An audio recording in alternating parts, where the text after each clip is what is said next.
సంగారెడ్డి జిల్లా అమీన్పూర్ మున్సిపాలిటీ పరిధిలోని survey number 576, 577, 578, 586, 588, 589, 591లలో వేసిన జన్మభూమి వెంచర్లో 2006లో పైసా కూడబెట్టుకుని కొనుగోలు చేసిన ప్లాట్లను బీఆర్ఎస్ రాజకీయ నాయకుల అండదండలతోటి కొందరు భూ కబ్జా రాయిళ్లు ఆక్రమించే ప్రయత్నం చేస్తున్నారు.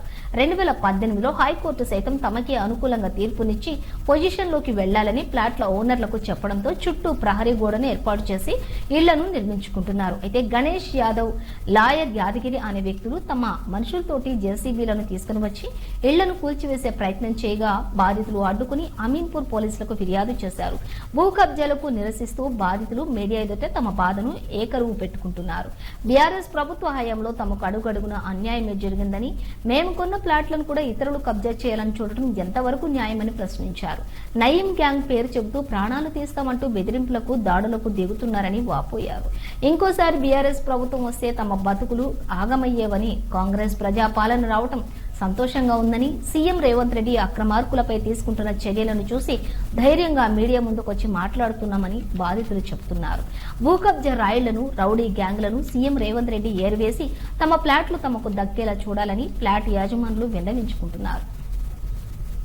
ఈ రోజు ఏంటి పరిస్థితి? ఒక 20 మంది జనము విపరీతంగా పరిగెత్తుకొచ్చి దాడులు చేసుకుంటా కంపౌండ్ వాళ్ళు ఉండా కూడా కంపౌండ్ వాళ్ళు బగలగొట్టేసి, గేట్లు బగలగొట్టేసి, మీరు ఆగండి, మా దగ్గర పేపర్స్ ఉన్నాయి, మీరు చూసి మాట్లాడండి, తర్వాత తెలుసుకోండి, మీరు పగలగొట్టద్దండి అన్నా కూడా వినకుండా ఆ జేసీబీలను పట్టుకొచ్చేసేసి ఆ రూములన్నీ బగలగొట్టడమే కాకుండా, కాంపౌండ్ వాల్స్ అన్నీ బగలగొట్టడమే కాకుండా, మళ్ళా నా నెత్తి మీదకి వెళ్ళి జేసీబీ గిన్నె ఉంటుంది కదండి, ఆ పండ్ల గిన్నెతోటి నన్ను చంపడానికే వచ్చేసిండ్రు ఏకదాటిగా.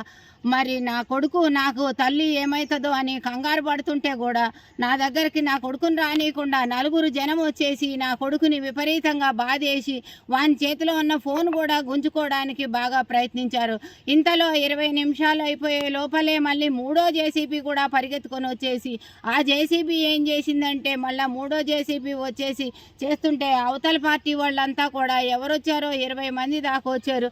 అందులో ముందు రోజు బెదిరించి వెళ్ళిన ఆయన గణేష్ యాదవ్, మీరు ఏందో మీరు 10 మంది ఉన్నారు అనుకుంటున్నారు, నాకు పెద్ద గ్యాంగ్ ఉంది, నేను చూసుకుంటా అంట వెళ్ళిపోయాడు ముందు రోజు.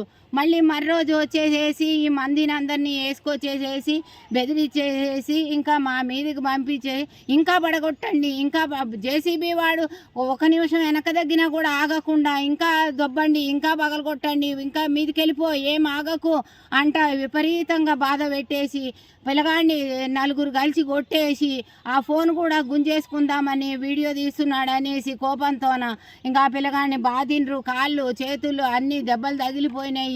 నేనైతే చచ్చిపోతానని నేను కంగారు పడిపోయిన. అప్పటి నుంచి ఇంతవరకు నాకు కంగారు దిగలేదు అసలు. పోలీస్ స్టేషన్లో నేనైతే కంప్లైంట్ ఇవ్వడానికి వెంటనే పోలీసులకు 100కి ఫోన్ చేసినాడు బాబే, పాపం ఒకడైపోయిండు, ఎట్లా చేయాలి ఏంటని నాకు కంగైపోయింది. 100కి ఫోన్ చేస్తే పోలీసులు 2 వచ్చిండ్రు. వచ్చిన తర్వాత అప్పుడు జేసీబీలు ఇక్కడ ఉంటే జేసీబీ డ్రైవర్లు అక్కడ దిగి నిలబడి ఉండగా, సార్ ముందు జేసీబీ డ్రైవర్లను లోపలేసుకోండి ఫస్ట్ అని చెప్పి పోలీసులకు చెప్పి వాళ్ళతోటి లోపల వేయించుకొని ఆ డ్రైవర్లను లోపలేపించి ఆ జేసీబీలని ఇక్కడ అట్టిపెట్టి ఈ జేసీబీలు డ్రైవర్లని పోలీస్ స్టేషన్కి పోలీసులు ఈడ్చుకుపోయినరు. ఇప్పుడు జేసీబీలు పోలీస్ స్టేషన్లోనే ఉన్నాయి నిన్న సాయంత్రం వరకు. నిన్నైతే మేము పోలీస్ స్టేషన్లో కంప్లైంట్ అయితే ఇచ్చినాము మొన్న నైట్ వరకు.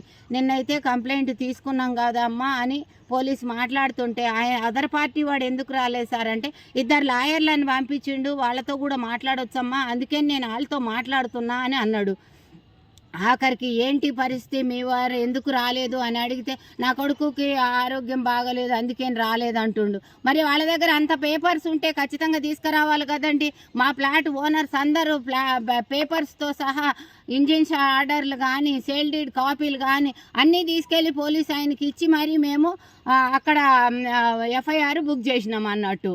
ఇవాళ వచ్చి ఎఫ్ఐఆర్ లెటర్ తీసుకెళ్ళమ్మా అని చెప్పిండు. బాబుని కొట్టిన దెబ్బలకు కూడా నేను అప్పటికప్పుడు అర్ధరాత్రి 11 గంటలకు హాస్పిటల్కి వేసుకపోతే బాబుకు కూడా వాళ్ళు అన్ని టీటీలు ఇచ్చి మందులు ఇచ్చి దెబ్బలకు అన్నిటికీ కూడా ఇది చేసి రాసి అంతా ఇచ్చారు. అన్ని డీటెయిల్స్ ఉండగా కూడా ఏం మీదకి వచ్చేసినారంటే నాకు ఇంతవరకు కంగు కూడా దిగుతలేదు. అట్లా నా పేరు రమాదేవి.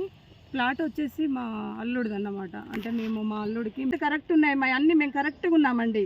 మేము ఎక్కడికి వెళ్ళాల్సిన అవసరం లేదు, మేము ఎవరికి కంప్లైంట్ చేయాల్సింది లేదు, మేము ఎవరికి కాళ్ళు పట్టుకోవాల్సింది. దయచేసి మీ టీవీ వాళ్ళే మాకు న్యాయం చేయాలి. ఇది సీఎం రేవంత్ రెడ్డి గారి దృష్టికి తీసుకెళ్ళి మాకు న్యాయం చేస్తే ఈ జన్మంతా మీ అందరికీ రుణపడి ఉంటాం. సారు కూడా చాలా చాలా రుణపడి ఉంటాం మాకు. ఎందుకంటే తను కూడా మంచి ప్రభుత్వం వచ్చిందని మేము చాలా సంతోషపడుతున్నాం. మాకు న్యాయం జరుగుతుందనే మేము గట్టి నమ్మకంతో ఉన్నాం. మీ ద్వారా మాకు న్యాయం జరగాలండి. చాలా చాలా మీ అందరికీ నమస్కారాలండి.